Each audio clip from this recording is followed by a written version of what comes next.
አድማጮቻችን የሀገር ውስጥና የባህር ማዶ ዜናዎችን የምናቀርብበት ሰዓት ላይ እንገኛለን። በቅድሚያም የሀገር ውስጥ ዜናዎችን እናስደምጣለን። የኢትዮጵያ ብሔራዊ ምርጫ ቦርድ ለ7ኛው ጠቅላላ ምርጫ እያደረገው ያለውን ቅድመ ዝግጅት አጠናክሮ እንዲቀጥል በሕዝብ ተወካዮች ምክር ቤት የዲሞክራሲ ጉዳዮች ቋሚ ኮሚቴ አሳሰበ። ቋሚ ኮሚቴው የቦርዱን የ2018 በጀት ዓመት የአንደኛ ሩብ ዓመት አፈጻጸም ሪፖርትና የ7ኛ ጠቅላላ ምርጫ የቅድመ ዝግጅት አፈጻጸምን ገምግሟል። በምክር ቤቱ የዲሞክራሲ ጉዳዮች ቋሚ ኮሚቴ ሰብሳቢ አቶ እውነቱ አለነ የኢትዮጵያ ብሔራዊ ምርጫ ቦርድ ለምርጫው እያደረገ ያለው ቅድመ ዝግጅት አበረታች መሆኑን ገልጸዋል። የመራጮችና የእጩዎች ምዝገባን ዲጂታል በሆነ መንገድ ለማከናወን የተጀመሩ ስራዎች ተጠናክረው እንዲቀጥሉ ገልጸው ጥቅም ላይ የሚውሉትን ቴክኖሎጂዎች ደህንነትና ብቃት መፈተሽ እንደሚገባም አሳስበዋል። ቦርዱ ቀደም ሲል ከነበሩት ምርጫዎች ልምድ በመውሰዱ የጀመራቸውን የተለያዩ የሪፎርም ስራዎችን በማጠናከር የተሻለ ውጤት ለማስመዝገብ መዘጋጀት እንዳለበትም ጠቁመዋል። የቋሚ ኮሚቴው ምክትል ሰብሳቢ አዝመራ እንደሞ በበኩላቸው ቦርዱ ምርጫውን ስኬታማ ለማድረግ እያከናወናቸው የሚገኙ ተግባራት ተስፋ ሰጪ መሆናቸውን ነው የተናገሩት። ምርጫው ዲሞክራሲያዊ ይሆን ዘንድም ምክር ቤቱ መንግስትና ብሔራዊ ምርጫ ቦርድ በህግና በህገ መንግስት በሰጧቸው ኃላፊነት መሰረት ኃላፊነታቸውን እየተወጡ ስለመሆኑም አንስተዋል። ቋሚ ኮሚቴውም ለምርጫው ስኬት እያደረገ ያለውን ክትትልና ድጋፍ አጠናክሮ እንደሚቀጥል አዝመራው ተናግረዋል። የሲቪክ ማህበራትና የሚዲያዎችን አቅም በመገንባትም የዲሞክራሲ ልምምድ እንዲዳብር መስራት እንደሚገባም ነው የጠቆሙት። የኢትዮጵያ ብሔራዊ ምርጫ ቦርድ ሰብሳቢ መላትወርቅ ኃይሉ የቦርዱን የሩብ ዓመት አፈጻጸም ሪፖርትና የ7ኛውን ጠቅላላ ምርጫ የቅድመ ዝግጅት ተግባራትን በዝርዝር ለቋሚ ኮሚቴው አቅርበዋል። በሪፖርቱም የምርጫ ጽህፈት ቤቶችን የማደራጀትና በሰው ኃይል የማጠናከር ስራ እንደተከናወነ ጠቁመዋል። የተሟላ መሰረተ ልማት ያላቸው የምርጫ ክልሎችና ጣቢያዎች ላይ የእጩና የመራጮች ምዝገባ በቴክኖሎጂ እንደሚታገዝ አመላክቷል። የመራጮችና የእጩዎች ምዝገባም ቦርዱ ባዘጋጃቸው ሶፍትዌሮች በመታገዝ ለማከናወን ስራዎች እየተሰሩ መሆኑን ገልጸው ይህ ሙከራ በመላ ኢትዮጵያ እየሰፋ እንደሚሄድ አብራርተዋል። የኢትዮጵያ ብሔራዊ ምርጫ ቦርድ የ7ኛው ጠቅላላ ምርጫ የድምጽ መስጫ ቀን ግንቦት 24 ቀን 2018 ዓ.ም መሆኑን ማሳወቁም ይታወሳል። አማራ ክልል ሽምግልናን ጨምሮ 15 የሚሆኑ ባህላዊ የአለመግባባቶች መፍቻ ስርዓቶች ህጋዊ እውቅና ሊያገኙ መሆኑን የክልሉ ጠቅላይ ፍርድ ቤት አስታውቋል። የክልሉ ጠቅላይ ፍርድ ቤት ከባለድርሻ አካላት ጋር ባካሄደው መድረክ ላይ የባህላዊ ፍርድ ቤቶችን ለማቋቋምና እውቅና ለመስጠት በሚያስችሉ ጉዳዮች ላይ ጥናት ቀርቦ ውይይት ተደርጎበታል። በመድረኩ የተገኙት የአማራ ክልል ጠቅላይ ፍርድ ቤት ፕሬዝዳንት አለማንተ አግደው በክልሉ በተደረገ ጥናት መሰረት ሽምግልናን ጨምሮ 15 የሚሆኑ ባህላዊ ያለመግባባቶች መፍቻ ስነስርዓቶች መኖራቸው ተረጋግጧል ብለዋል። እነዚህ ባህላዊ የፍትህ ስርዓቶች እውቅና እንደሚሰጣቸውም ተናግረዋል። ባህላዊ ፍርድ ቤቶች ለህብረተሰቡ ተደራሽ የሆነ የፍትህ አገልግሎት በመስጠት እንዲሁም ዘላቂ እርቅን በማስፈን ጉልህ ሚና እንደሚጫወቱ ገልጸዋል። በክልሉ ለባህላዊ የፍርድ ቤቶች የህግ ማዕቀፍ በማዘጋጀቱ በቀጣይ ከሰብአዊ መብቶች ከሴቶችና ህጻናት እንዲሁም ከህገ መንግስት ጋር የተያያዙ ጉዳዮች በስተቀር ሌሎች ያለመግባባት ጉዳዮች በባህል ፍርድ ቤቶች ውሳኔ እንዲያገኙ ይደረጋል ሲሉም ተናግረዋል። ለባህላዊ የፍትህ ስርዓቶች እውቅና መስጠት የሚያስችል መመሪያ ተጠናቆ የትግበራ እቅድ መዘጋጀቱን ጠቁመው የሰው ኃይል ምልመላና ስልጠና መጠናቀቁንም ፕሬዝዳንቱ ጨምረው አስረድተዋል። ከ13,000 በላይ የሳይበር ጥቃቶች በ3 ወራት ውስጥ ተሰንዝረዋል ሲል የኢንፎርሜሽን መረብ አስተዳደር አስታውቋል።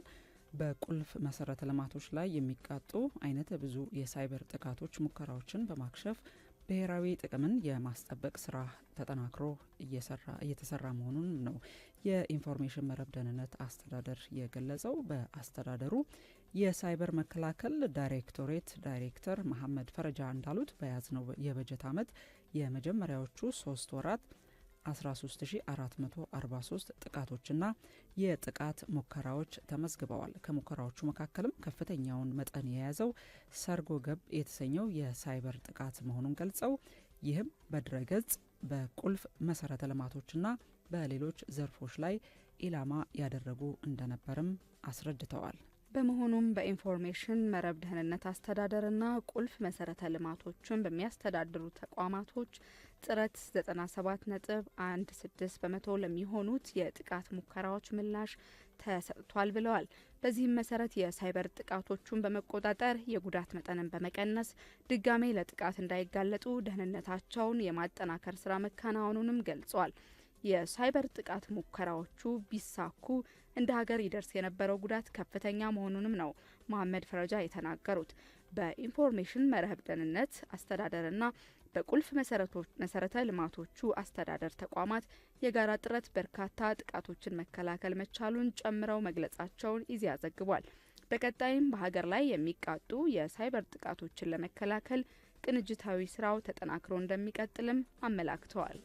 የመንግስት ከፍተኛ የትምህርት ተቋማት የራስ ገዝ አስተዳደር የምርምር ዩኒቨርሲቲዎችን አቅም በማጎልበት የትምህርት ጥራትና ውጤታማነትን ለማስጠበቅ ወሳኝ ሚና እንዳለው የትምህርት ሚኒስቴር ገልጿል። የባህር ዳር፣ የጅማ፣ የጎንደር እና የአዳማና የአዲስ አበባ ሳይንስና ቴክኖሎጂ ዩኒቨርሲቲዎች የራስ ገዝነት ጥያቄ ማቅረባቸውም ተገልጿል። በትምህርት ሚኒስቴር የአስተዳደርና መሰረተ ልማት መሪ ስራ አስፈጻሚ ዶክተር ሰለሞን አብርሃ እንደተናገሩት ከሆነ የከፍተኛ ትምህርት ተቋማት የጥራት ውጤታማነትን እንዲያስጠብቁ ትኩረት ተሰጥቷል። የመንግስት ከፍተኛ የትምህርት ተቋማት የራስ ገዝነት ሽግግር በአስተዳደር፣ በሰው ሀብት፣ በፋይናንስና በአካዳሚክ ምርምር ውጤታማነት ቁመናን መሰረት ተደርጎ እንደሚሰጥም ነው የተናገሩት። ባለፉት ዓመታትም ከፍተኛ የትምህርት ተቋማት ተደራሽነትን ለማስፋት ውጤታማ ተግባራት ቢከናወኑም የትምህርት ጥራትና ተወዳዳሪነትን ከማስጠበቅ አኳያ ግን ውስንነቶች እንዳሉ ነው ያስታወሱት። በሀገራዊ ለውጡ ማግስት የትምህርት ጥራትን ለማስጠበቅ ከተከናወኑ ተግባራት በተጓዳኝ ከፍተኛ የትምህርት ተቋማት የራስ ገዝ አስተዳደር የሚያገኙበት ስርዓት መፈጠሩንም አስረድተዋል። አዲስ አበባ ዩኒቨርሲቲ ራስ ገዝ መሆን የሚያስችለውን የ2 ዓመት የሽግግር ጊዜ አጠናቆ ወደ ሙሉ ራስ ገዝ በመሸጋገር ላይ እንደሚገኝም ገልጸዋል። በቀጣይም ተጨማሪ ዩኒቨርሲቲዎችን ወደ ራስ ገዝነት ማሸጋገር የሚያስችሉ መመሪያዎችና አሰራሮች በትምህርት ሚኒስቴር መዘጋጀቱንና በዚሁ መሰረት ዩኒቨርሲቲዎች ራሳቸውን በማዘጋጀት ላይ እንደሚገኙም አመላክተዋል። ዩኒቨርሲቲዎች በአስተዳደር፣ በፋይናንስ፣ በሰው ሀብት፣ በአካዳሚክ ጉዳዮችና በምርምር ዘርፍ ያላቸውን ቁመና የሚያስመዘግቡትን ውጤት መሰረት በማድረግ ወደ ራስ ገዝነት ይሸጋገራሉም ብለዋል። ይህም የምርምር ዩኒቨርሲቲዎችን አቅም በማጎልበት የትምህርት ጥራትና ውጤታማነትን ለማስጠበቅ ወሳኝ ሚና እንዳለውም ገልጸዋል። በመሆኑም ባህር ዳር፣ ጅማ፣ ጎንደር፣ አዲስ አበባ ሳይንስና ቴክኖሎጂና አዳማ ሳይንስና ቴክኖሎጂ ዩኒቨርሲቲዎች የራስ ገዝነት ጥያቄ ማቅረባቸውን አስታውቀዋል። ወደ ውጭ ዜናዎች አልፈናል። ክቡራን አድማጮቻችን፣ በጦርነት በምትታመሰው ሱዳን ምስራቃዊ ክፍሏ በሚገኝ የአየር ማረፊያ ለማረፍ ሲሞክር የነበረ አንድ ወታደራዊ የመጓጓዣ አውሮፕላን ተከስክሶ በውስጡ የነበሩት ሁሉም የበረራ ሰራተኞች ሕይወታቸው ማለፉ ተዘግቧል። የኢሊዩሽን ኤል-76 አውሮፕላን በትላንትናው ዕለት በፖርት ሱዳን በሚገኘው ኦስማን ዲኛ የአየር ማረፊያ ሲቃረብ የአየር ማረፊያውን አቅራቢያ መከስከሱ ነው እንግዲህ የዜና ምንጮች ለኤኤፍፒ የዜና ወኪል የተናገሩት። አደጋው አውሮፕላኑ ለማረፍ ሲሞክር በደረሰበት የቴክኒክ ብልሽት ምክንያት እንደደረሰም ተገልጿል። የመንግስት ደጋፊ የሆነው የሱዳን ጦር ኃይል በአውሮፕላን ውስጥ ስንት ሰዎች እንደነበሩ ባይገልጽም ሁሉም የበረራ ሰራተኞች መሞታቸውን ነው ምንጮቹ ያረጋገጡት። በአየር ማረፊያው የደረሰው የመጨረሻው ዋና ክስተት የነበረው በግንቦት ወር ሲሆን ሰው አልባ አውሮፕላኖች ድሮኖች በፖርት ሱዳንን ጨምሮ በርካታ ቦታዎች ላይ ጥቃት መፈጸማቸውም ይታወሳል። ይህ አደጋ የተከሰተው የሱዳን ጦር ኃይል ኤስኤኤፍ በሀገሪቱ ማዕከላዊ ክልሎች ከፍተኛ ኪሳራ እያስተናገደ ባለበት ወቅት ነው።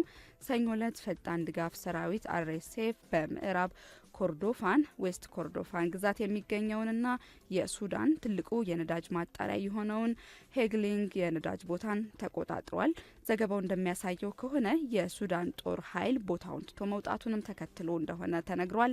ወታደራዊ ምንጮች ለአልጀዚራ እንደተናገሩት ሰራዊቱ በምዕራብ ኮርዶፋን የሚገኘውን አርኤስኤፍን በታህሳስ ወር መጀመሪያ ላይ መቆጣጠሩን የገለጸውን ስትራቴጂያዊ መግቢያ በር የሆነውን ባብሱና ከተማን ለቆ እየወጣ እንደሆነ የዘገበው አልጀዚራ ነው። የፕሬዝዳንት ዶናልድ ትራምፕ የጋዛ የሰላም ቦርድ አባላት በ2026 መጀመሪያ ጊዜ ላይ ይፋ ይሆናሉ ተብሏል። የአሜሪካው ፕሬዝዳንት ዶናልድ ትራምፕ ለጋዛ ባቀረቡት የሰላም ቦርድ ውስጥ የሚካተቱ ግለሰቦች ስም ዝርዝር በመጪው የፈረንጆቹ ዓመት 2026 መጀመሪያ ላይ ይፋ እንደሚደረግ አስታውቋል። ቦርዱን የዓለም መሪዎች ስብስብ ሲሉም ገልጸውታል። ረቡዕ ዕለት ትላንትና በዋይት ሀውስ ለጋዜጠኞች በሰጡት አስተያየትም ትራምፕ ቦርዱ እስካሁን ከታዩት እጅግ በጣም ታሪካዊ ቦርዶች አንደኛው እንደሚሆን ነው የገለጹት። አክለውም ቦርዱ የዓለምን በጣም አስፈላጊ የሆኑ ሀገሮች መሪዎችን ያቀፈ እንደሚሆንና ሁሉም ለመሳተፍ የሚፈልጉ መሆናቸውን ነው የገለጹት። ይህ ቦርድ ትራምፕ በጥቅምት 10 ላይ ለ2 ዓመታት ያህል ዘልቆ የቆየውን ግጭት ለማስቆም በያዙት ሰፊው የተኩስ አቁምና ከጦርነት በኋላ ለጋዛ ባወጡት እቅድ ውስጥ ዋና ሆኖም ነገር ግን እስካሁን ያልተብራራ አካል እንደሆነም ተገልጿል። በተቀመጠው ማዕቀፍ መሰረት ቦርዱ የጋዛን አስተዳደር የማገዝ ሚና ይኖረዋል። ትራምፕ ቀደም ሲል የቦርድ ሊቀመንበር ሆነው እንደሚያገለግሉ ተናግረው የነበረ ቢሆንም የተወሰኑ አባላት ስልጣኖችና የአሰራር መመሪያዎቹ ግን ለሕዝብ ይፋ ሳይሆኑ ቀርተዋል ሲል የዘገበው ፎክስ ኒውስ ነው። ታንዛኒያ በዋና ከተሞቿ የሚደረጉ ማንኛውም ሰላማዊ ሰልፎች ለመከላከል ፖሊስ ማሰማራቷን ተሰምቷል። ታንዛኒያ ከብሪታንያ ነጻ የወጣችበትን በዓል ቀን በመሆኑ የመፈንቅለ መንግስት ሙከራ ነው በማለት ሰዎች ቤታቸው እንዲቆዩ መንግስት አሳስቧል። ጥቅምት 29 ቀን የተካሄደው ፕሬዝዳንታዊና ፓርላማዊ ምርጫ ታንዛኒያ ነጻነት ካገኘች በኋላ ታይቶ የማያውቅ የከፋ የፖለቲካ ሁከት አስነስቷል። የተባበሩት መንግስታት ድርጅት በመቶዎች የሚቆጠሩ ሰዎች መገደላቸውንም ገምቷል።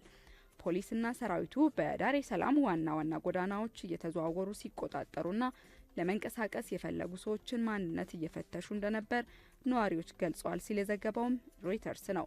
ፕሬዚዳንት ሳሚያ ሱሉህ ዋና ዋና ተቃዋሚ እጩዎች እንዳይወዳደሩ ከተከለከሉ በኋላ ሀሰን በምርጫው 98 በመቶ የሚጠጋ ድምጽ በማግኘቱ አዲስ የስልጣን ዘመን ማሸነፋቸውም ተዘግቧል። ባለፈው ወር ከምርጫ ጋር የተያያዘውን ሁከት እንደሚያጣሩ ቃል ገብተው የነበረ ቢሆንም የጸጥታ ኃይሎች ተገቢ ያልሆነ ድርጊት ፈጽመዋል የሚለውን በተደጋጋሚ አስተባብለዋል። የተባበሩት መንግስታት የሰብአዊ መብት ባለሙያዎች ባለፈው ሳምንት በሁከት ወቅት ቢያንስ 700 ሰዎች ከህግ ውጭ መገደላቸውን መገመቱን የዘገበው ሮይተርስ ነው። ለወራት በስደት ላይ የቆዩት የቬንዙዌላ ተቃዋሚ መሪ እንደዚሁም የኖቤል ተሸላሚዋ ማሪያ ኮሪና ማቻዶ የኖቤል የሰላም ሽልማታቸውን ለመቀበል ወደ ኖርዌይ በመጓዝ በአንድ ሆቴል ውስጥ ታይተዋል ተብሏል። ወደዚያ መጓዝም የሚወስዷቸውን ወደዚያ አደጋ ላይ እንደሚዳርጓቸው አውቃለሁ ሲሉ መናገራቸውን ቢቢሲ ዘግቧል። ማቻዶ በአንድ ሆቴል በረንዳ ላይ እጃቸውን እያብለበለቡ ለተከታዮቻቸው ለአድናቂዎቻቸው ሰላምታ ሲሰጡ መታየታቸው ነው የተዘገበው። ከጥር ወዲህም ግለሰቧ በአደባባይ እየታዩት ለመጀመሪያ ጊዜ እንደሆነ ነው የተገለጸው። ከሀገር እንዳይወጡ እገዳና ጉዞ ከተደረገባቸው የተቃዋሚ መሪዎች መካከል አንደኛዋ እንደነበሩ ይታወሳል። የኖቤል ሽልማትንም ዘንድሮ ያሸነፉ ሲሆን ረቡዕ ዕለት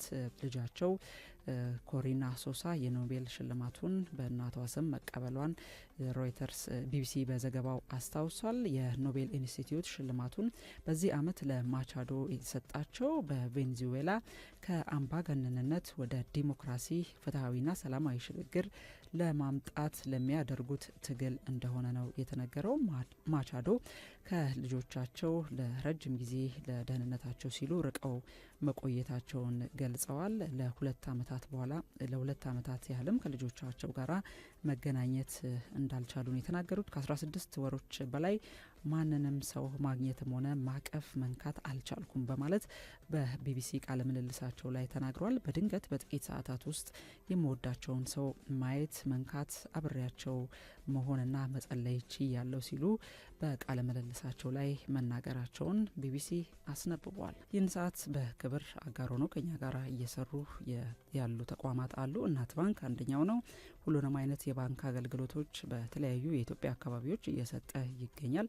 በየጊዜውም አሰራሩን ዘመናዊና ቀልጣፋ በማድረግ ላይ የሚገኝ ሲሆን በቅርቡም እናት መላ ወይም ዩኒካሽ የተሰኘ የክፍያ ስርዓትን ለተጠቃሚዎቹ አቅርቧል። በዚህ የክፍያ ስርዓት የትምህርት ቤት ክፍያን መክፈል ያስችላል። በቀላሉ የትምህርት ቤት ክፍያን ከመክፈል ባሻገርም የጉዞና የመጽሐፍ ግዢንም በዚሁ የክፍያ ስርዓት ማከናወን ይቻላል። በርካታ ትምህርት ቤቶችም በዚህ አገልግሎት ተጠቃሚ በመሆን ላይ ይገኛሉ ሲል እናት ባንክ ይፋ አድርጓል። ስለዚህ በዚህ የክፍያ ስርዓት በመጠቀም በቀላሉ የትምህርት ቤት ክፍያን የጉዞንና የመጽሐፍ ክፍያን መክፈል ይቻላል። በቅርቡም የአየር ጉዞ ትኬትን መክፈል የሚያስችል መሆኑንም እናት ባንክ አስታውቋል። ከኛ ጋር አጋር ሆኖ በመስራት ላይ ይገኛል። ሌላኛው አጋራችን ደግሞ ራይድ ትራንስፖርት ነው። ራይድ ሚሊዮኖችን በማገልገል ጉዞ ላይ ትልቅ የምስራችን ለደንበኞቹ ይዞ መጥቷል።